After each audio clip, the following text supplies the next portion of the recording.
இளைஞர்களுடைய அடிப்படை என்பது உங்களுடைய உடல் ஆரோக்கியம். அதுக்கு மேல எதுவுமே கிடையாது.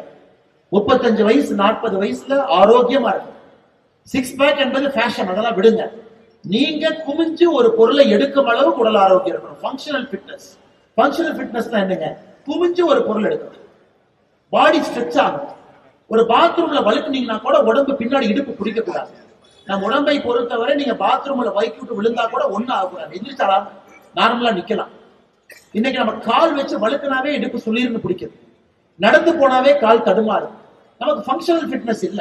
எத்தனையோ பேர் ஜிம்முக்கு போய் வெயிட்டை தூக்கி சிக்ஸ் பேக் வச்சிருப்பாங்க. ஆனா அந்த புல்தடிக்கு பயில்வான்னு சொல்ற மாதிரி கீழே விழுந்தா ஏதோ இடுப்பு பிடிச்சிக்கிச்சுங்க, ஆனா சிக்ஸ் பேக் இருக்குங்க. விவேகானந்தர் அது போன்ற உடல் ஆரோக்கியத்தை சொல்லல, ஃபங்க்ஷனல் ஃபிட்னஸ். யோகா கலையை நல்லா பண்ணுங்க. இன்னைக்கு ஹட்டா யோகா நிறைய இருக்கு, அங்கமர்த்தன யோகா.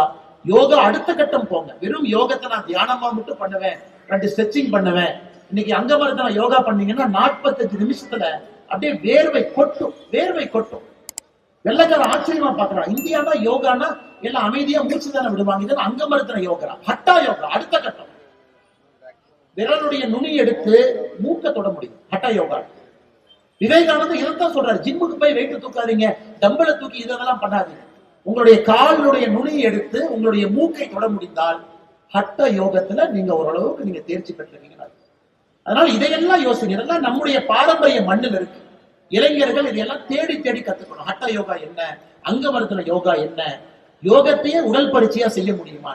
இதெல்லாம் செய்யும் பொழுது சத்தியமா உங்க உடம்புல கேன்சர் என்கின்ற நோய் வருவதற்கு வாய்ப்பே. ரிசர்ச் என்ன சொல்லுதுங்க? உடம்புல கேன்சர் செல் இருக்குன்னா நார்மல் செல்லை விட 7 மடங்கு அது சாப்பிடும். ஒரு கேன்சர் செல் உடம்புல இருக்கு. நீங்க எங்க பார்த்தாலும் கேன்சர், எந்த வீட்டுக்கு போனாலும் கேன்சர். மாமா வீட்டுக்கு போனா கேன்சர், சித்தப்பா வீட்டுக்கு போனா கேன்சர். ஆனா பேரை மட்டும் மாத்தி மாத்தி சொல்றாங்க. என்ன பேரு நமக்கே புதுசா இருக்கு. கேன்சர் ஏன் வருது? கேன்சர்ல உருவாகக்கூடிய ஒரு செல் நார்மலா இருக்கிற செல்லை விட அது 7 மடங்கு அந்த கேன்சர் செல்லுக்கு எனர்ஜி வேணும். அப்ப கேன்சர் செல்லுக்கு போற எனர்ஜியை குறைச்சிட்டீங்கன்னா கேன்சர் செல் செத்து போயிடும். எப்படி நம்ம பண்ணணும்? இத்தனை காலமாக இந்தியாவுல பாரதத்துல விரதம் இருக்கு.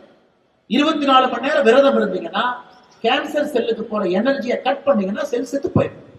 சஷ்டி விரதம் 7 நாள் இருந்தீங்கன்னா உடம்புல 1-2 கேன்சர் செல் இருந்தா எல்லா உடம்புலயுமே கேன்சர் செல் இருக்குதுங்க ஐயா. இங்க இருக்கிறவங்க யாரு உடம்புலயுமே கேன்சர் செல் இல்லைன்னு அர்த்தம் இல்லை.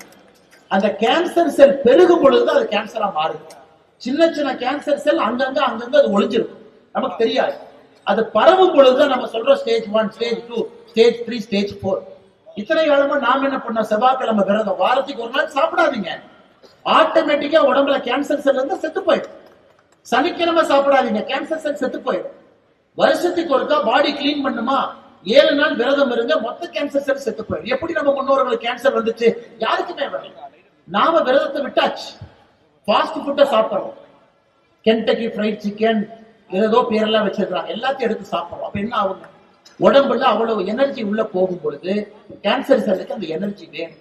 இளைஞர்கள் இதைத்தான் ஃபாலோ பண்ண விவேகானந்தர் சொல்றாரு, வேற எந்த கம்பசூத்திரமும் சொல்ல.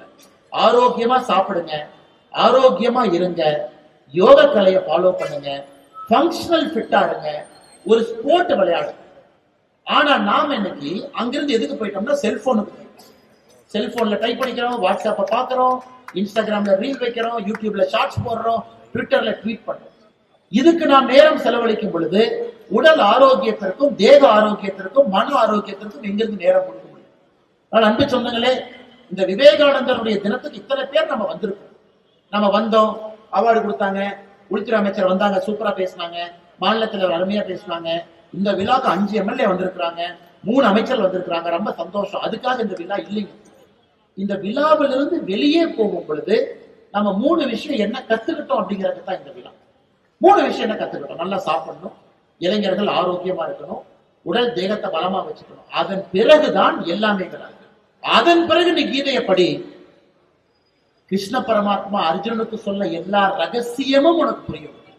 ஆனா நாம இன்னைக்கு கீதையை படிச்சாமே ஒண்ணுமே புரியல. என்ன சொல்றாரு? அது இங்கிலீஷ் டிரான்ஸ்லேஷன் புக்கை கொடுங்க, தமிழ் மொழியாக்க கொடுங்க, மொழிபெயர்க்க கொடுங்கன்னு கேட்கறோம். ஆனால் அன்பு சொந்தங்களே, இளைஞர் பெருமக்கள், விவேகானந்தருடைய கடிதங்கள் தொகுப்பு 2 புக் இருக்கு. ராமகிருஷ்ணா மிஷன் நீங்க படிக்கணும். முக்கியமா உடம்ப ஆரோக்கியமா உணவுல இருந்து கட்டுப்பாடோட வாழணும். ஒரு சுய கட்டுப்பாடு, தூங்குற நேரம் எந்திரிக்கிற நேரம் மிச்ச நேரத்தை சுய கட்டுப்பாடோட வாழுங்க. இந்த 3-4 விஷயங்கள் மட்டும்தான் உங்களுக்கு சொல்ல வேண்டும் என்கின்ற ஆசை. இளைஞரணியை பொறுத்தவரை இன்னைக்கு புதுச்சேரி மாநிலத்தினுடைய இளைஞர் அணிக்கு புதுச்சேரி மாநிலத்தினுடைய தலைவர் ஒரு பிரஷர் டெஸ்ட் வச்சிருக்காங்க. ஒரு பிரஷர் டெஸ்ட். இன்னைக்கு இளைஞரணி தம்பிகள் நீங்களே எல்லாத்தையும் கூட்டிட்டு வரணும்.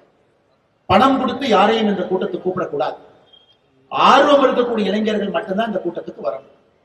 ஆர்வம் இல்லாத இளைஞர்களை நீங்க கூப்பிடாதீங்க, அவங்க மட்டும் வரணும். ஒரு பெரிய பிரஷர் டெஸ்ட் வச்சிருக்காங்க.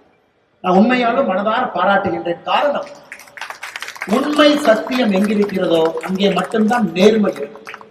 10,000 பேர் சேர்த்திட்டோம், 50,000 பேர் சேர்த்திட்டோம், எதுக்கு 50,000 பேர் வந்தாங்கன்னு தெரியாம வர்ற 50,000 பேர் நமக்கு வேண்டாம். ஏன் வருகின்றேன் என்று தெரிந்து வருகின்ற 1000 பேர் நமக்கு போதும். விவேகானந்தர் எதிர்பார்க்கக்கூடிய அந்த 1000 பேர் ஏன் வருகின்றேன் என்று தெரிந்து வரக்கூடிய இளைஞர்கள். இன்னைக்கு வந்திருக்கக்கூடிய எல்லா இளைஞர் பெருமக்களுக்கும் என்னுடைய நெஞ்சார்ந்த மனமார்ந்த நன்றிகளை தெரிவித்து, இளைஞரனுடைய தலைவர், இளைஞரனுடைய சொந்தங்கள், மண்டல் அளவிலிருந்து ஒரு குழுவை நீங்க எடுக்கணும். கொஞ்சம் கொஞ்சமாக நல்ல தேசியவாத இளைஞர்களை சேர்க்கணும். மண்டல இருந்து மாவட்டத்துக்கு வரணும். இது முழு நேர வேலையாக சங்கல்பமாக இளைஞர் அணிக்கு எதிர்பார்ப்பு இருக்கக்கூடாது. என்னுடைய அன்பான வேண்டுகோள், இளைஞர் அணியை பொறுத்த வரைக்கும், ஏன்னா அரசியல நாம் இருக்கோம், வேற வழி இல்லை. புனை பெயர் பட்ட பெயர் நமக்கு மக்கள் கொடுத்துட்றாங்க. ஏன்னா அரசியல் இருக்கிறதுனால அதுவும் சில கெட்ட பழக்கங்கள் நம்மோடு ஒட்டிக்கொள்கிறது, அதெல்லாம் ஓகே. ஆனா இளைஞர் அணியை பொறுத்தவரை எதுவுமே இல்லாத ஒரு கரும யோகியாக இளைஞர்கள் இருக்கக்கூடிய தம்பிகள் இருக்கணும். அவங்களுக்கு டைட்டில் தேவையில்லை, பொறுப்பு தேவையில்லை. நான் மாநில தலைவராக இருந்தா தான் வேலை பார்ப்பேன், பொதுச் செயலராக இருந்தா தான் வேலை பார்ப்பேன், சேர் போட்டா தான் வேலை பார்ப்பேன். இளைஞரணி தம்பியை பொறுத்தவரை தரையில உட்கார்ந்து வேலை பார்ப்பேன். அதுதான் பாரதிய ஜனதா கட்சி இளைஞர். ஏன்னா அடுத்த தலைவர் என்பது பாரதிய ஜனதா கட்சி இளைஞரணியிலிருந்து தான் உருவாகும். நமக்கு அடுத்த தலைவர் கர்மயோகியா வரும். இளைஞரணியில் இன்னைக்கு அடிபட்டு மிதிப்பட்டு நசுக்கப்பட்டு இளைஞரணியில எல்லா கஷ்டத்தையும் பார்த்து சேர் எடுத்து போறது, சேர் எடுத்து வைக்கிறது, எல்லாத்தையும் பார்த்து டேபிள் தொடச்சு அலுவலகத்தை கிளீன் பண்ணி அப்படி அந்த வேலையை செய்யக்கூடிய இளைஞன் தான் ஒரு கர்ம யோகியாக எந்த எதிர்பார்ப்பும் இல்லாத ஒரு நல்ல தலைவனாக வருகின்றான். ஆனால் இளைஞரணி தம்பிகளை பொறுத்தவரை அப்படிப்பட்ட நல்ல தலைவர்களாக நீங்க உருவாகணும். எதையும் நீங்க எதிர்பார்க்க கூடாது. எதன் மேலையும் உங்களுக்கு பற்று பாசம் இருக்கக்கூடாது. அரசியல்ல சீட் கொடுப்பாங்களா, எம்எல்ஏ சீட் கொடுப்பாங்களா, மாநில தலைவர் பக்கத்துல நிக்க வச்சு போட்டோ எடுப்பாரா, மாநில தலைவர் நம்மளை பார்த்து சிரிக்கலினா என்ன பண்ணுவாரு, எதுவும் நினைக்காது. மாநில தலைவருக்கு வேலை செய்வதற்காக இளைஞரணி, கட்சிக்கு வேலை செய்வதற்காக இளைஞரணி. தரையில் அமர்ந்தாலும் அதே சந்தோஷம், மேடையில நமச்சிவாயன பக்கத்துல சேர் கொடுத்தாலும் அதே சந்தோஷம், ஓரத்துல நிக்க வச்சாலும் அதே சந்தோஷம், கேட்டுக்கு வெளியே டிராபிக்கை ரெகுலேட் பண்ணுங்கனாலும் அதே சந்தோஷம், வெளியே போய் கொடிய கட்டுங்க அதே சந்தோஷம், நிகழ்ச்சிக்கு வர வேண்டாம் மாவட்டத்திலிருந்து பின்னாடி வேலை செய்யுங்கனாலும் அதே சந்தோஷத்தோடு இளைஞரணி இருந்தா பாரதிய ஜனதா கட்சி புதுச்சேரிக்கு நமக்கு இளைஞர்கள் வேண்டும் என்று சொல்வதை விட கர்மயோகியாக இருக்கக்கூடிய இளைஞர்கள் நமக்கு வேண்டும். காரணம், இந்த கட்சி இன்னும் அடுத்தடுத்த காலம் பெருசா வளரும். ஆனா சொன்னாங்க, மிக சிறந்த ஆட்சி நாம் கொடுத்துட்டு இருக்கோம். மறுபடியும் 5 ஆண்டு பத்தாதுங்க. ஜனநாயகத்தை பொறுத்தவரை 5 ஆண்டு என்பது எப்பவும் பத்தாது. மறுபடியும் 5 ஆண்டு, 25 ஆண்டுகள், 30 ஆண்டுகள் மத்திய பிரதேசத்துல, குஜராத்ல பாரதிய ஜனதா கட்சியுடைய ஆட்சி இருக்கு. இன்னமும் நாம டே 1 மாதிரி வேலை பார்க்கணும். 25 ஆண்டுகள் ஆட்சியில் இருந்தாலும் கூட 25 வருஷம் இருந்துன்னு நம்ம சொல்ல, இன்னும் முதல் நாள் ஆட்சியில் இருந்தால் எப்படி இருக்குமோ அதே வைராக்கியத்தோடு வேலை பார்க்கின்றோம்.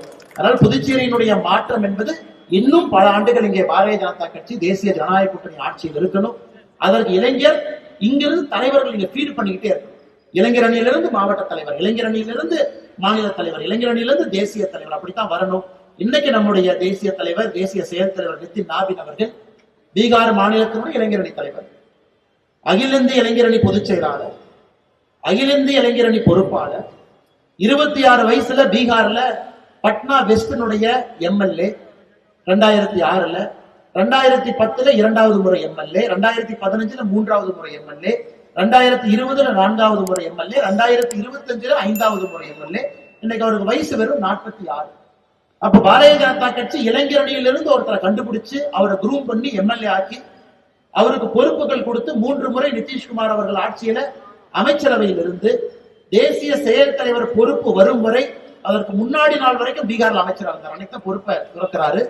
ஏன்னா இளைஞர் அணியை பொறுத்தவரை அந்த லீடர்ஷிப்பை மேல தூக்கி கொண்டு வரணும்.